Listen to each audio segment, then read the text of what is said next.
1982 మా అన్నయ్య నందమూరి తారక రామారావు గారితో నా బ్యానర్ ప్రారంభమైంది. శ్రీ లక్ష్మీ ప్రసన్న పిక్చర్స్ మా అమ్మాయి పేరు మీద. మద్రాసులో విజయ గార్డెన్స్లో ఉదయం 6:45 మా అన్నయ్య బుబ్బిలిపిలి గెటప్లో వచ్చి ఫస్ట్ కొబ్బరికాయ కొట్టారు. అప్పుడు ప్రతిజ్ఞ అనే సినిమా తీశాను. ఆ విధంగా ప్రారంభమైన సినిమా నా బ్యానరు 1995 వరకు ఎన్నో చిత్రాలు తీశాం. విజయాలు, అపజయాలు అన్నీ మనం కష్టపడతాం కానీ భగవంతుని ఆశీస్సులు. అలాగా 1995లో పెదరాయుడు చిత్రం తీశాం. అంటే అదే సంవత్సరం 1995లో జూన్లో 15th రిలీజ్ అయింది. సినిమా పరిశ్రమ బిగినింగ్ అంటే అప్పటికి 60 సంవత్సరాల 50 సంవత్సరాలు అయిందో కానీ అన్ని సంవత్సరాల్లో పెదరాయుడు చేసినటువంటి కలెక్షన్స్ ఏ సినిమాలు లేవు. ఇది వాస్తవం. ఇది మీ అందరికీ తెలుసది. ఎన్నో సందర్భాల్లో మా గురువుగారు కానీ, నాగేశ్వరరావు గారు కానీ, అన్నయ్య రామారావు గారు కానీ చెప్పారు.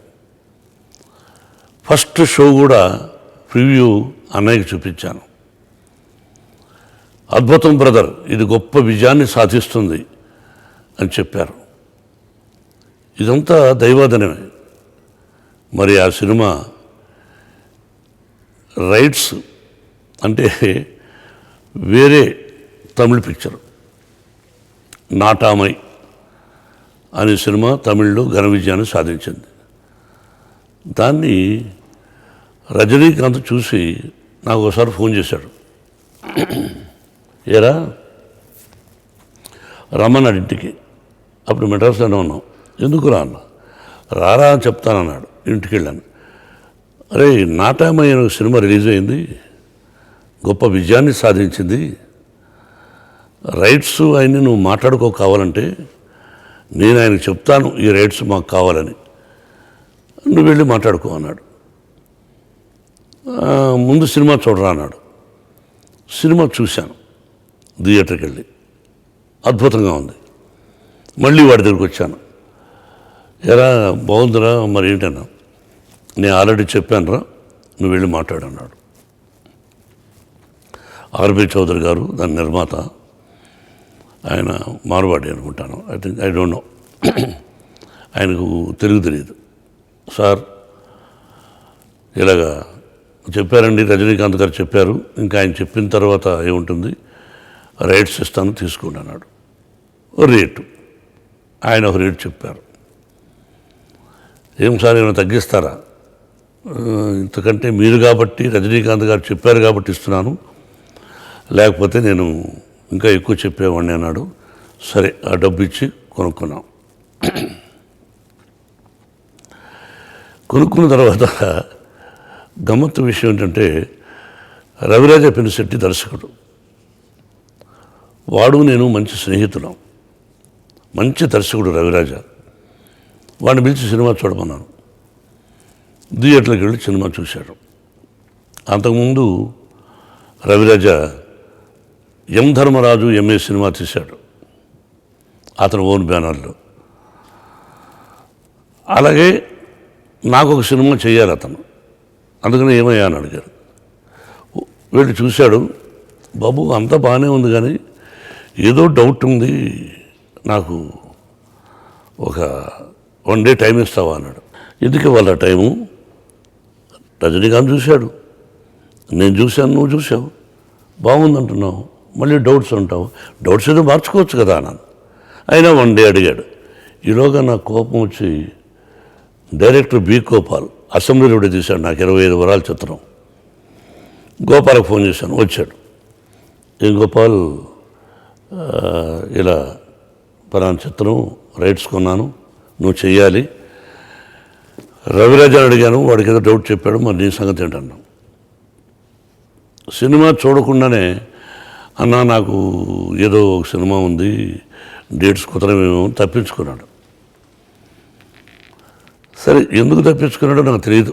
నేనేమన్నా డబ్బులు తక్కువగా బేరం ఆడతానని అనుకున్నాడేమో, వెళ్ళిపోయాడు. నెక్స్ట్ డే మళ్ళీ రవిరాజ వచ్చాడు.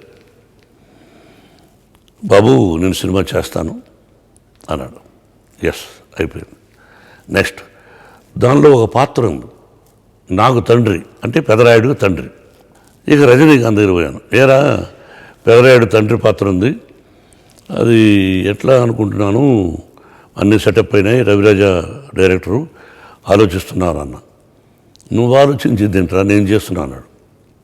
నువ్వేంట్రా అన్న? అవునరా, నేను నీకు చెప్పింది ఎందుకో తెలుసా, ఆ క్యారెక్టరు నేను చేయాలని. అద్భుతంగా ఉంటుంది. ఒరే అది గెస్ట్ వేషం రా, నాకు నువ్వు తండ్రి వేషం వేయడం ఏంట్రా అంటే, లేదరా నేను చేస్తాను అన్నాడు. వచ్చి రవిరాజకి చెప్పాను. ఆశ్చర్యపోయాడు. ఓకే బాబు, మీ ఇద్దరు స్నేహం మీద చేస్తానంటున్నాడు, సంతోషం, ఒకసారి కలుస్తా అన్నాడు. కలిశాడు, మాట్లాడుకున్నాం. ఓకే, ఒక్కసారి హైదరాబాద్కి వెళ్ళి ఓపెనింగ్ అనుకున్నాం. వెళ్ళాం. ఫ్లైట్లో నేను రవిరాజ ముందు కూర్చున్నాం. అంటే ఇప్పుడు బిజినెస్ క్లాస్ ఎకానమీ, నేను రవిరాజ కొంచెం ముందున్నాం, వెనకాన ఎక్కడో రజనీకాంత్ కూర్చున్నాడు. సరే, ఒక ప్రయాణం 15 నిమిషాలు ట్రావెల్ చేశాం.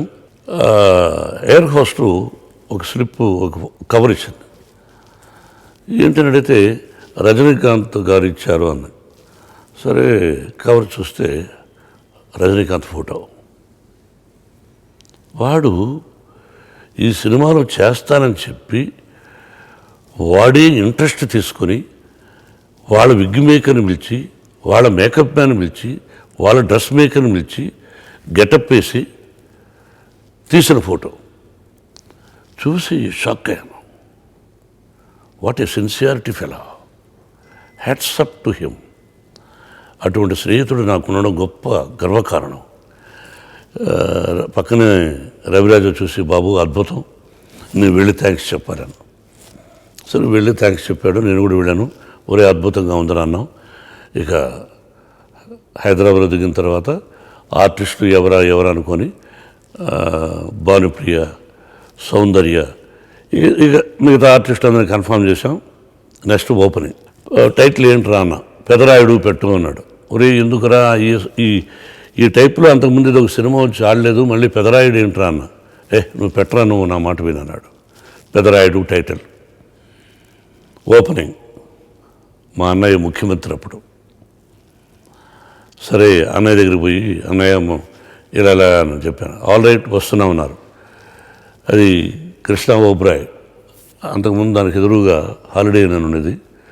దానిలో ఓపెనింగ్. ఉదయం నాగేశ్వర గారు, రామారావు గారు, టి సుబ్రహ్మణ్యుడు గారు, మా గురువు గారు దాసనారాయణ గారు, ఇంకా ఎంతోమంది అతిరథ మహారథులు, సోదరుడు రాఘవేంద్రరావు అందరూ వచ్చారు. సరే, క్లాప్ కొట్టే క్లాపు. అక్కడ ఏమైందంటే అందరినీ రిసీవ్ చేసుకున్నాం. ఫస్ట్ షాట్లో రజనీకాంత్కి నేను మాల వేయాలి. కెమెరా సైడ్లో పెట్టారు. వాడు నేను ప్రొఫైల్లో ఉన్నాం. నేను వాడికి మాల వేయాలి అంటే తండ్రి కాబట్టి ఇద్దరం గెటప్లో ఉన్నాం. ఫ్లాష్ బ్యాక్ సీన్ అది. నేను గార్లెండ్ వేశాను, ఇంకా షార్ట్ కట్ చెప్పలా. గార్లెండ్ వేశాను, వేసిన సగం వేసుకున్న వెంటనే వాడు తీసిన మెడలో వేసి కాళ్ళకు దండం పెట్టాడు. ఐ హ్యావ్ దట్ ఫోటో, మీరు చూస్తారు. నేను అన్నయ్య క్లాప్. ఏమది మీ అభిమానం, మీ ప్రేమ మీ ఇద్దరికి అన్నాడు. లేదరా, నీ మంచి మనసుకు దండం పెట్టాను రా, ఈ సినిమా గొప్ప విజయాన్ని సాధిస్తుందిరా అని అన్నాడు రజనీకాంత్. అలా ప్రారంభమైన చిత్రం రాజమండ్రిలో తీసాం. ఎక్కువ శాతం రాజమండ్రిలో నేను తీసిన ఈస్ట్ గోదావరి, నేను తీసిన సినిమాలన్నీ కూడా ఎక్కువ సక్సెస్ అండి అక్కడేనండి. ఎటువంటి మనుషులండి వాళ్ళు. వాళ్ళందరికీ చేతులెత్తి నమస్కరించాలి. ఎంత కోఆపరేషన్ కాదు, వాళ్ళ ఇళ్ళలో షూటింగ్ చేస్తున్నామని అడిగామనుకోండి, ఇస్తారు, డబ్బు తీసుకోలేదు. భోజనం ఒక 10 మందికో 20 మందికో అరేంజ్ చేస్తామనేవాళ్ళు. ఒకతనైతే అంతకుముందు ఆయన పేరు గుర్తులేదు, కానీ ఏమండి యూనిట్ అందరికీ భోజనం అరేంజ్ చేస్తాను. ఏమండి వ్యాపారం ఇది, ప్రతిరోజు 100 మందికి 200 మందికి మీరు ఫ్రీగా భోజనం పెట్టండి, మేమే అడుగుతాంలేండి 5-6 మందికి అని చెప్తే ఒక 10 మందికి ప్రతిరోజు భోజనం పెట్టేవాడు. ఏ ఇంటికి వెళ్ళి అడుగు, షూటింగ్ చేసుకోండి. అటువంటి కోఆపరేషన్ చేసినారు ఆ ప్రజలు. జన్మలకు వాళ్ళ రుణం తీర్చుకోలేను. అలా ప్రారంభమై ఆ తర్వాత ఇక సినిమా అయిన తర్వాత రికార్డింగ్లు ఎన్నో చేశాం. ఒక సంఘటన జరిగింది. ఏంటంటే డబ్బు అంతకుముందు సక్సెస్లు తీసిన 1 or 2 ఫెయిల్యూర్ అయినాయి. డబ్బుకు టైట్గా ఉన్నాను. అది ఎలా తెలుసుకున్నాడో రజనీకాంత్, వాడు ట్రైన్లో వచ్చాడు రాజమండ్రికి. వాడు వచ్చాడు కదా, స్నేహితుడు కదా అని నేను వెళ్ళాను. అరే నువ్వెందుకు వచ్చావురా అన్నాడు. అరే స్నేహితుడు తప్పేముందిరా అన్నాను. లేదురా ఎందుకు వచ్చావు, డౌన్ కేకలేశాడు. సరే ఇద్దరు కారులో ఎక్కాం, హోటల్కి వెళ్ళాం. అరే ఇదిగోరా అన్నాడు. ఏమిట్రా అన్న.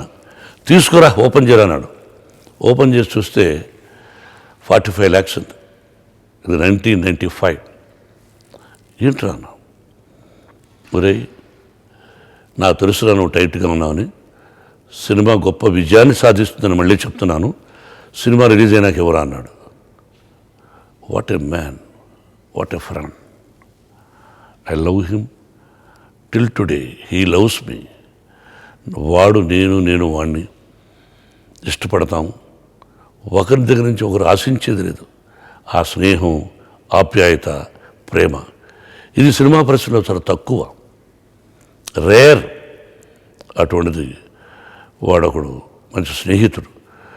ఆ విధంగా కూడా హెల్ప్ చేసేటప్పుడు. సరే సినిమా రిలీజ్ అయింది, సెన్సేషనల్ హిట్ అయింది. చరిత్ర సువర్ణాక్షరాలతో లిఖించబడేటట్టు సినిమా చరిత్రలో అంత గొప్ప విజయాన్ని సాధించింది. ఆ సినిమా ఎంతో కీర్తి ప్రతిష్టలకు తీసుకెళ్ళేది నన్ను, రాజ్యసభకు కూడా తీసుకెళ్ళేది నన్ను. కాబట్టి ఇవన్నీ నెమరు వేసుకుంటూ ఉంటే అద్భుతం. అలాగే Ravi Raja Penisetti it's a wonderful director. మీరు టీవీల్లో ఎన్నోసార్లు చూసుంటారు. ప్రతి షాట్ ఒక అద్భుతంగా తీశాడు వాడు. It's a wonderful director. వాడు నాకు మంచి మిత్రుడు. అలాగే మ్యూజిక్ డైరెక్టర్ కోటి కూడా, విజయన్ ఫైట్ మాస్టరు, ప్రతి ఒక్క సాంకేతిక నిపుణులు, పిఎస్ ప్రకాష్ కెమెరామెన్, ఆయన లేడు పాపం, అందరూ కూడా అంత అద్భుతంగా. రాజమండ్రి, తిరుపతి మన స్కూల్లో, ఆ తర్వాత హైదరాబాద్, మద్రాస్, ఇన్ని చోట్ల తీసాం. సి పెదరాయుడు ఎప్పుడు సినిమా భార్యాభర్తలు ఎలా ఉండాలి, అన్నదమ్ములు ఎలా ఉండాలి, ఇంక అంతకంటే ఇప్పటివరకు పిక్చర్ రాలేదు, ఇంకా రాదు కూడా. అదొక్కటి చూసుకుంటే చాలు. నేను ఎప్పుడైనా ఎవరు పెళ్ళికైనా వెళితే ఆ క్యాసెట్ ఇస్తాను.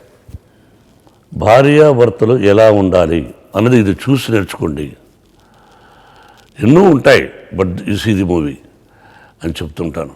ఏది ఏమైనా ప్రజల ఆశీస్సులు ఉన్నాయి అనడానికి ఇదొక నిదర్శనం. ఆ భగవంతుని ఆశీస్సులు ఉన్నాయంటే 25 సంవత్సరాలు, సినిమా రిలీజ్ అయిన 25 సంవత్సరాల తర్వాత కూడా నేను ఇలా ఉంటానని, ఇలా మీతో మాట్లాడతానని కలలో కూడా ఊహించలేదు. ఈ మధ్యలో ఎన్నో బాంబ్ బ్లాస్ట్లు, గొడవలు, పాలిటిక్స్, ఏదైతే అవసరం లేదో ఇక అన్నగారి కోసం ఆ పాలిటిక్స్కి వెళ్ళడం, ఎన్ని జరిగాయి. ఏది ఏమైనా ఆ భగవంతుడికి కృతజ్ఞతలు. ప్రజలందరికీ నా హృదయపూర్వక నమస్కారాలు. Thank you very much.